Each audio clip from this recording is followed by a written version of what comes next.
আসসালামু আলাইকুম রহমতুল্লাহি ওবারাকাতুহু। সম্মানিত দেশ বিদেশের ভাই বন্ধুরা, সবাইকে জুম্মা মুবারক। আজকে সফর মাসের শেষ জুম্মাবার।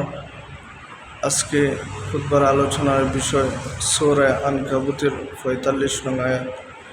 নামাজ অশ্লীল ও খারাপ কাজ থেকে বিরত রাখবে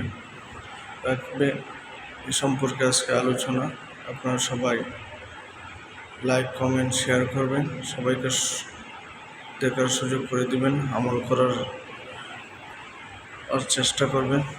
আল্লাহ পাক রব্বুল আলামিন সবাইকে যেন জুম্মার নামাজ আদায় করার তৌফিক দেন।